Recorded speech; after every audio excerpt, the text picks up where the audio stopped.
Hola, ¿qué tal? Pues seguimos aquí en las clases de microbiología. Hoy vamos a tocar un concepto muy común, muy utilizado en esta área, en esta rama de la ciencia, el cual es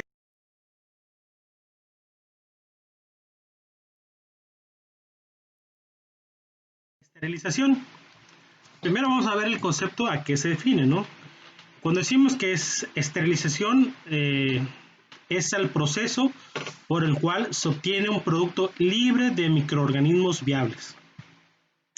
El proceso de esterilización debe ser diseñado, validado y llevado a cabo para asegurar que es capaz de eliminar la carga microbiana del producto o un desafío más resistente. Hay dos tipos de esterilización en general: calor seco y calor húmedo. Cuando hablamos de calor seco es que no lleva agua, y cuando hablamos de calor húmedo es que implica la presencia de agua. El calor seco comprende a su vez varias fases: calor directo, el flameado y la esterilización al horno.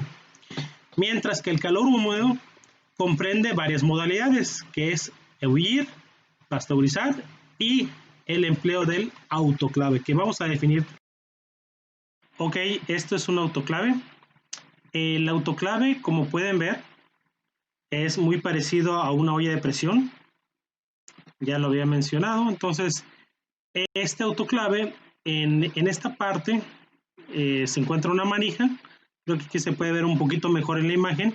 En esta manija es para que uno pueda abrir el autoclave. ¿Cómo abre el autoclave? El autoclave separa uno en la parte de atrás, pone su mano fuerte, su mano derecha si es diestro, y lo abre la tapa. Cuando el autoclave se acaba de trabajar, acaba de hacer un ciclo, sale mucho vapor de agua. Si nosotros abriéramos el autoclave de frente, nos quemaríamos. ¿Cuáles son las partes importantes del autoclave? Primero que nada, tenemos que checar en esta parte el volumen del agua.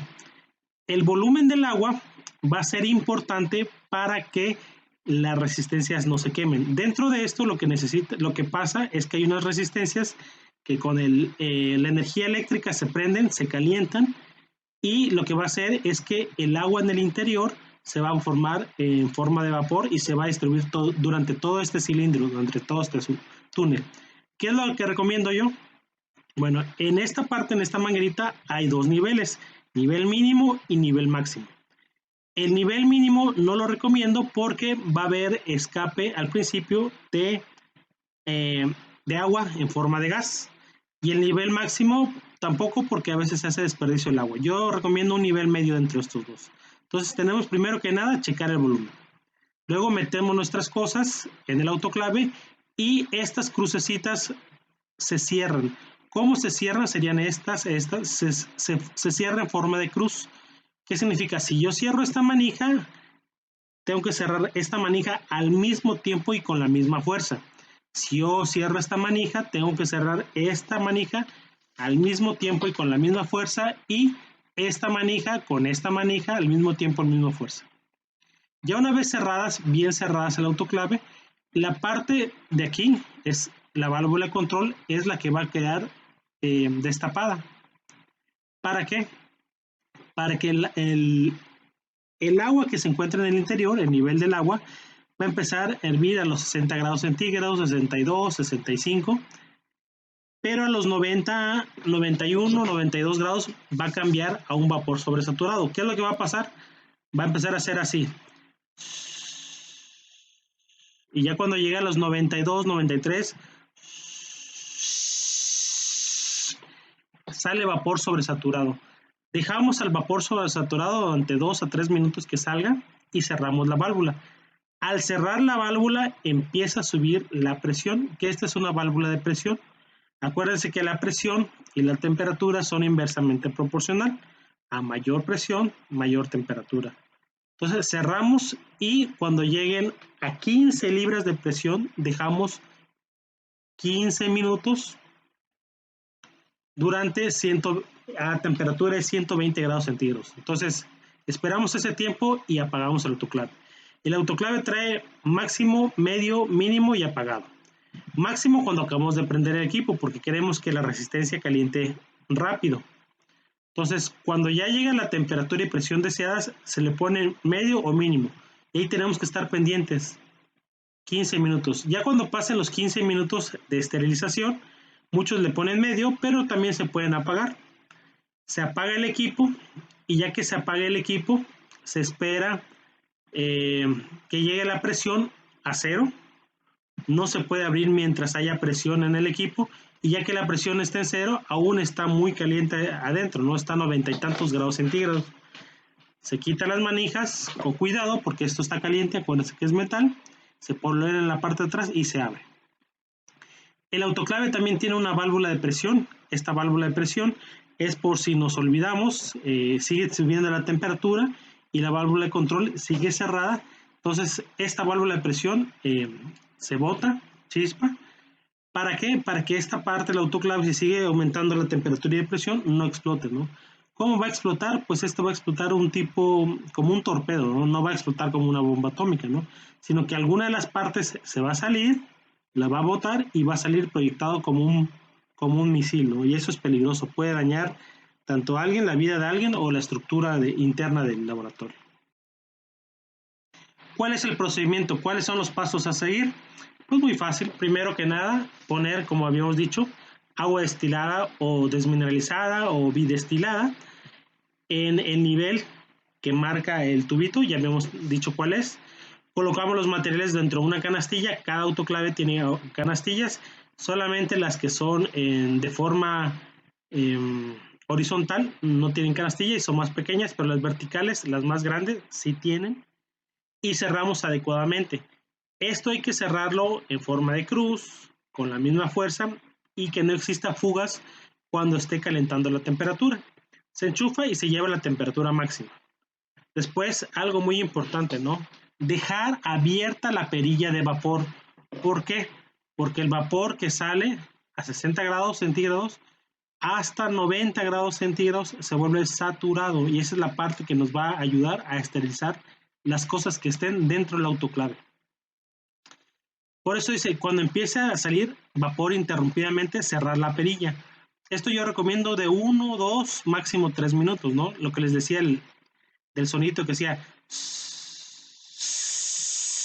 Y cuando sube ese sonido, es que se empieza a contar el minuto o los 2 minutos. Y se cierra la perilla. Estar muy atentos, siempre el autoclave, nunca dejarlo solo, siempre cuando vayan a trabajar en equipos o varias personas, siempre una persona se tiene que quedar a cuidar el autoclave. Nunca puede dejar solo el autoclave. Deben de checar el manómetro, debe tener una temperatura y llegar hasta 121 grados centígrados y se toman los 15 minutos, no se toman el tiempo. Para mantener la presión, revisamos la potencia a la mitad o medio, que dice, y apagamos. Ya que pase el tiempo, se apaga el autoclave y se puede desenchufar para que empiece a enfriar. Una mala práctica que utilizan es poner trapos húmedos. Traten de no hacer eso porque también se daña el equipo, aunque es de acero inoxidable, no es recomendable.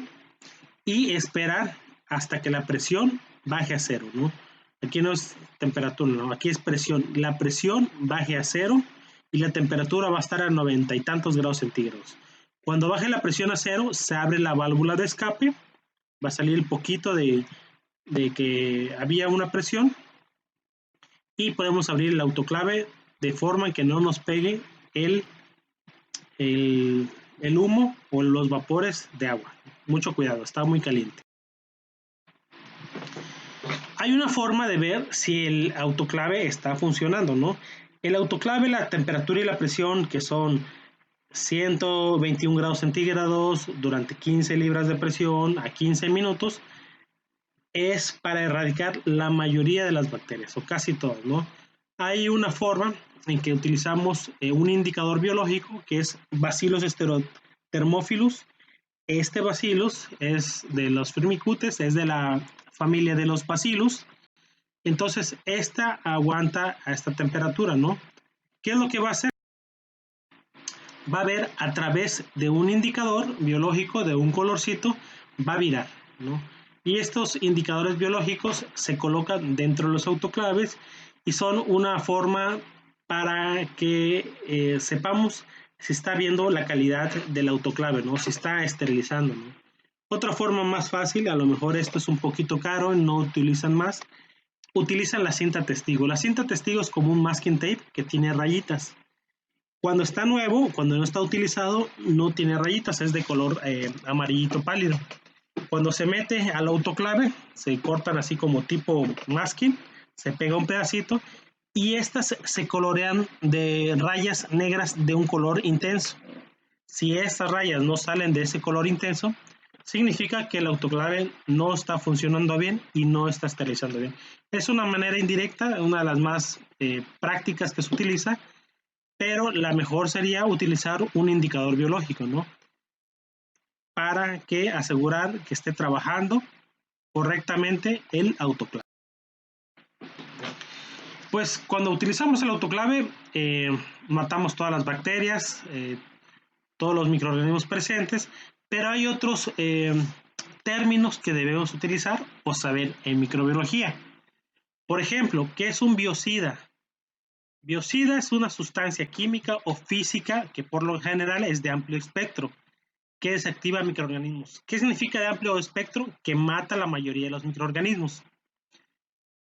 Dos biocidas químicos son el peróxido de hidrógeno y los fenoles, y dos biocidas físicos son el calor y las radiaciones. Por lo general, los biocidas son de amplio espectro, a diferencia de antiinfecciosos que poseen una actividad antimicrobiana menor. Como dice su nombre, biocida, sida es muerte. Y el otro término también muy utilizado es bacteriostático. Aquí está la otra clave, ¿no? Estático, ¿no? Término específico que se refiere a la propiedad por medio del cual un biocida puede inhibir la multiplicación bacteriana. Aquí no los va a matar, aquí nada más va a inhibir su crecimiento. La multiplicación se reúne una vez que se elimina la sustancia, el bacteriostático. Puede ser también contra hongos, fungistático o esporostático, que se refiere a que inhibe esporas. Bactericida.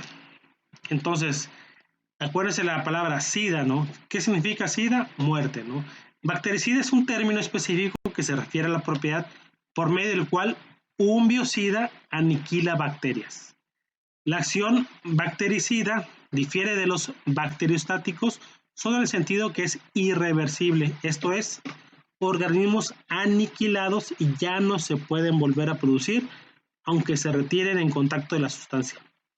En ciertos casos, la sustancia provoca lisis, disolución de las células, y en otros, la célula permanece intacta y en ocasiones incluso con la actividad metabólica. Los términos fungicida, esporicida y virucida se refieren a hongos, esporas y virus, respectivamente. ¿Cuál es un excelente bactericida? Pues la esterilización, ¿no? Ya habíamos definido, ya habíamos visto este autoclave, que el autoclave habíamos comentado también que es como una olla express, igual como la que utiliza su mamá, para calentar, para hacer frijoles o para carnes, para ablandar carnes. Entonces, la esterilización es un proceso, una técnica que elimina organismos viables de una superficie o producto, incluidos esporas bacterianas, ¿no? Hay otro término que se utiliza que es tindalización. La tindalización es esterilizar 3 veces cada 24 horas un producto. ¿Cuál es el afán? Destruir esporas. Si nosotros tindalizamos es, por ejemplo, el día de hoy esterilizamos a 15 grados, a 120 grados centígrados, 15 libras de presión durante 15 minutos y dejamos el medio o el paquete que estemos esterilizando sin abrirlo, sin sacarlo de la forma estéril. El día de mañana se vuelve a esterilizar en las mismas condiciones y el día de pasado mañana igual. ¿Cuál es la finalidad? Eliminar esporas. Las esporas pueden que en la primera esterilización no se destruyan, pero si el organismo encuentra condiciones viables de temperatura, calientito y de humedad, que encuentre agua, pues estas esporas se empiezan a abrir. Entonces, a partir del segundo día, aquellos organismos que se encuentran esporas pueden salir. Entonces, esterilizamos el segundo día y el tercer día es como para asegurarnos de que todas las esporas bacterianas pues mueran, ¿no? A este proceso, repito, se llama tindalización.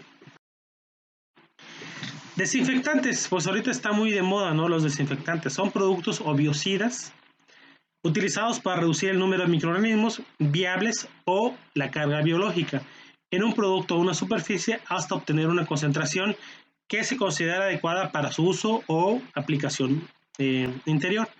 Los desinfectantes no son necesariamente esporicidas, pero son esporostáticos, o sea que inhiben la germinación o proliferación de esporas.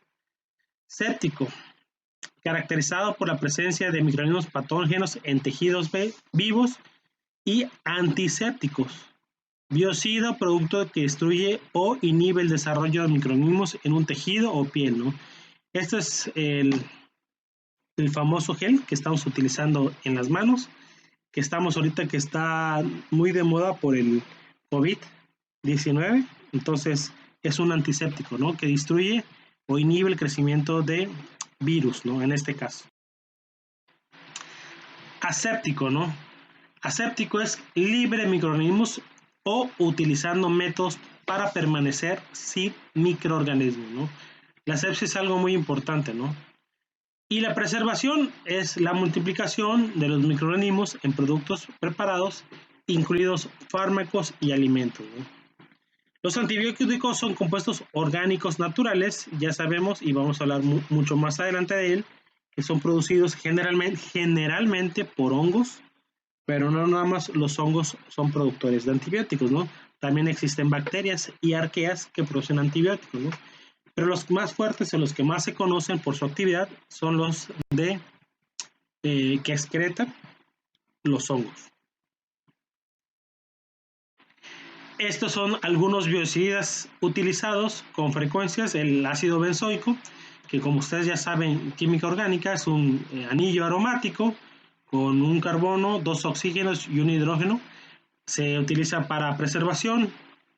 El ácido propiónico, CH3, CH2, COOH. Alcoholes, el cual etanol o isopropanol son los más utilizados, que son utilizados en geles también, que son antiséptico, desinfectante o conservador.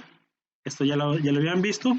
Aldehídos, glutaraldehído y formaldehído, que sirven para esterilizar o desinfectar superficies. Biguadinas, la ciclorohexidina es una de las más comunes, y algunos bisfenoles, ¿no? Triclosan, que encuentran en algunos pastas de dientes, que eso es antiséptico. Actividad antiplaca, esto es muy común encontrarlos en estos productos. O el hexaclorofeno, que se utiliza en desodorantes y sirve para preservación. Algunos más utilizados en la industria son cuerpos de amonio cuaternario, que son un poquito más caros, pero en industrias químicas son utilizados, que sirven como desinfectantes, antisépticos.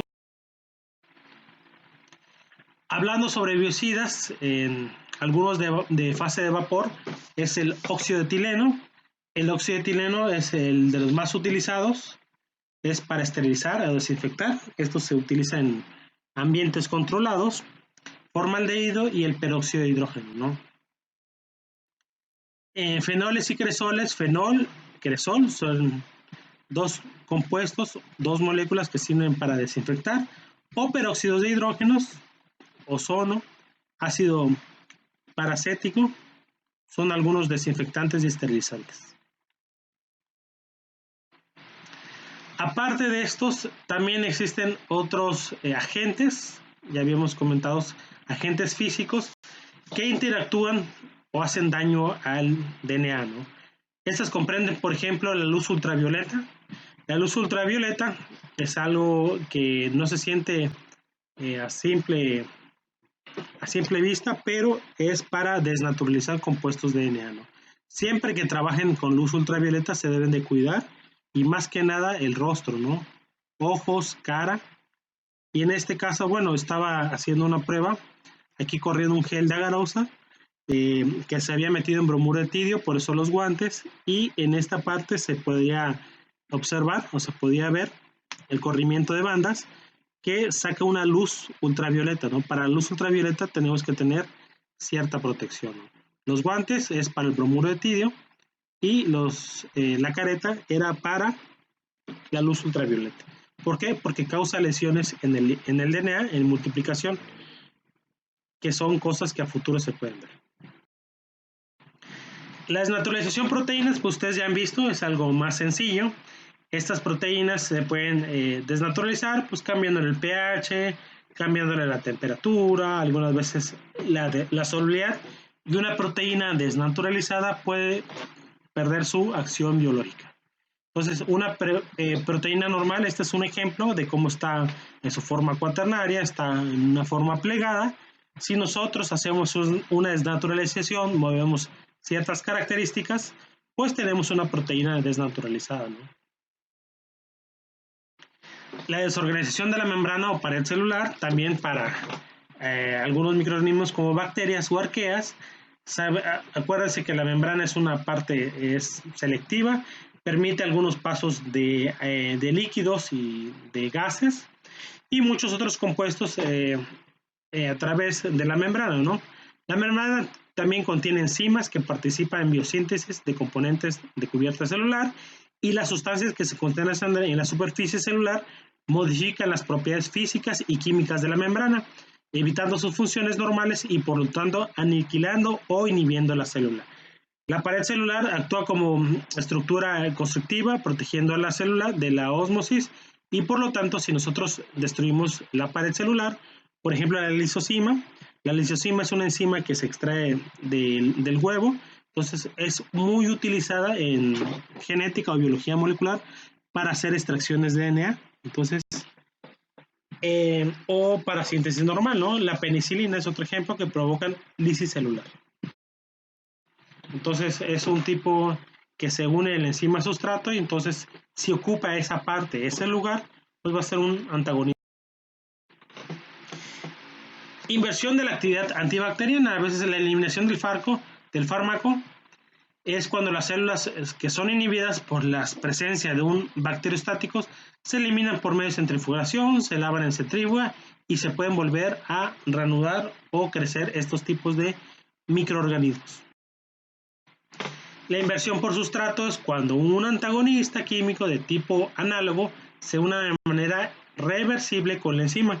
Es posible desplazarla utilizando una concentración elevada de sustrato normal. Y en estos casos se denomina una inhibición competitiva, ¿no? Este es el sustrato, el color verde, esta es la enzima, es como un rompecabezas, pero el inhibidor competitivo utiliza exactamente el espacio del sustrato, entonces ya no puede ver la interacción de enzima-sustrato para hacer o formar un producto, ¿no? Gracias al inhibidor competitivo. La desactivación del fármaco es posible desactivar el fármaco agregando al medio una sustancia que se combine con este, impidiendo una combinación con los componentes celulares. Por ejemplo, el ion mercurio se desactiva agregando al medio compuestos de sulfhidrilo como ácido tioglicólico. Protección contra la lisis celular. Es posible prevenir la lisis osmótica transformando el medio en un elemento isotónico para los protoplastos bacterianos desnudos. Entonces, muchas veces, por ejemplo, se utiliza buffer precisamente para que las bacterias que nosotros estemos cultivando, inoculando, pues estas no se mueran. Y la resistencia antimicrobiana es un factor importante, es el calor. Sabemos que en este grado utilizamos arriba de 100 grados centígrados. Cuando hacemos el proceso de esterilización, aquí está la temperatura, 121 grados centígrados, 15 libras de presión durante 121 grados centígrados. Entonces el calor es un agente importante para destruir microorganismos. Estas son las condiciones. Entonces, ya la habíamos comentado, de esterilización. Y la radiación, ahorita la luz ultravioleta y las radiaciones ionizantes tienen diversas aplicaciones como esterilizadores, ¿no? sus mecanismos de acción se describen antes, ¿no?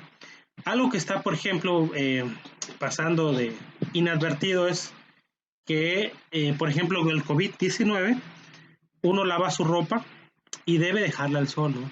Mínimo 20 minutos, ¿no? Entonces recomiendan que el sol directo a la ropa es un mecanismo o ayuda a erradicar el virus, ahorita que está de moda. Entonces, si no lavan su ropa con agua caliente, que recomiendan 60, 70 grados centígrados, traten de asolearla, ¿no? El más tiempo posible. Entonces, mucha gente no tiene esa, más que son ambientes fríos, lavan y tienen su secadora, pero el sol directo es un buen sistema para matar bacterias y virus. En este caso son virus. Y sustancias químicas, ¿no? Ya el alcohol, el que se encareció tanto. Entonces, el alcohol etílico, alcohol isopropílico o el N-propanol tiene una actividad antimicrobiana, ¿no? De amplio espectro. Entonces, su actividad es mejor cuando se diluye en concentración de entre 60 y 90 grados, con agua, ¿no? Entonces, el alcohol, la diferencia entre una botellita roja y una botellita azul es el porcentaje, ¿no? El alcohol al 96% es la botella roja y el alcohol al 70% es la botella azul. Y los aldehídos, el glutatialdehído se utiliza para desinfección y esterilización a una temperatura reducida. Normalmente se emplean al 2% y el formaldehído es bactericida, esporicida y virucida, pero son más caros, ¿no? Biguanidas, la clorhexidina se utiliza ampliamente en el lavado de manos y en productos bucales como desinfectantes y conservadores, pero en proporciones muy pequeñas, ¿no? Uno que dice es el enjuague bucal, es un claro ejemplo que mata a las bacterias malas, pero también algunas bacterias buenas. Y los bisfenoles se utilizan ampliamente en jabones, antisépticos y enjuagues de manos. En general son de amplio espectro, pero tienen poca actividad contra pseudomonas aeruginosa y mohos, ¿no? Pseudomonas aeruginosa es una ya bacteria muy resistente, está en el top 3. De hecho, podría decir que es la bacteria más resistente que se conoce a nivel mundial. Que, por ejemplo, hubo un lote de salvo en una empresa, había un jabón líquido de color blanco que contenía crema. Entonces, Pseudomonas aeruginosa vivió dentro del jabón. Entonces, y el jabón es para las bacterias, pues muy malo, ¿no? Lo que hace es se va a la membrana celular y actúa contra los lípidos. Entonces, degrada la membrana, pues se mueren las bacterias. Pero esta Pseudomonas aeruginosa, pues vivió y contaminó a gente, familia, ¿no? Después lo sacaron del mercado, pues, pero pues es impresionante la capacidad que tiene de adaptación este tipo de bacterias, ¿no? Sustancias liberadoras de halógeno, las principales sustancias liberadoras de cloro son hipoclorito de sodio, dióxido de cloro y dicloroisocianurato de sodio, que son oxidantes, destruyen la actividad celular de las proteínas. El ácido hipoclorito es el compuesto activo encargado de efecto bactericida y virucida de estos compuestos, ¿no?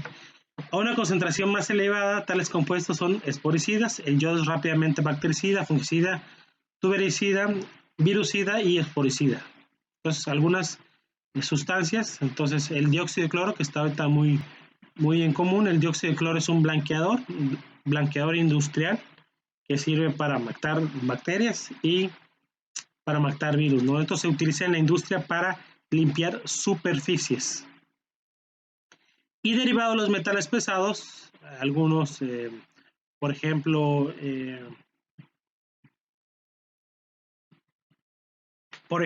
el mercurio, que son de amplio espectro, pero así como son de amplio espectro, también son caros y pueden ser dañinos para el ser humano, ¿no? Tienen una actividad muy potente contra el DNA. Ácidos orgánicos. Los ácidos orgánicos se utilizan como conservadores en la industria, tanto como farmacéutica como alimentaria. El ácido benzoico es fungistático, el ácido propiónico es bacteriostático y fungicida. Algunos ácidos son muy utilizados en carnes, entonces para preservar la carne, mayor vida en aquel, inhibir crecimiento bacteriano, microbiano. Y el peróxido, ¿no? El peróxido de hidrógeno, pues una actividad de amplio espectro contra virus, bacterias, levaduras y esporas, ¿no? Entonces, su actividad esporicida requiere concentraciones elevadas del 10 al 30% y un peróxido de contacto más prolongado, ¿no? Se dejan varios minutos y es muy potente, se utiliza para limpiar superficies. Fenoles, los fenoles son compuestos que tienen actividades antisépticas, desinfectantes o conservadoras, ¿no? Estos son algunos ejemplos: el desinflor que se utiliza, o el polipen, para limpiar superficies, no es para tomarse. Y algunos compuestos cuaternarios de amonio. Estos compuestos tienen dos regiones en su estructura molecular: un grupo repelente, que es el agua, que es hidrófobo, y otro grupo que atrae el agua, hidrófilo. Los detergentes catiónicos, ejemplificando con los compuestos de amonio cuaternario, son antisépticos y desinfectantes. Pero estos también son un poquito caros, ¿no? Se utilizan prácticamente en la industria. Y finalmente, algunos compuestos que son esterilizadores en fase de vapor.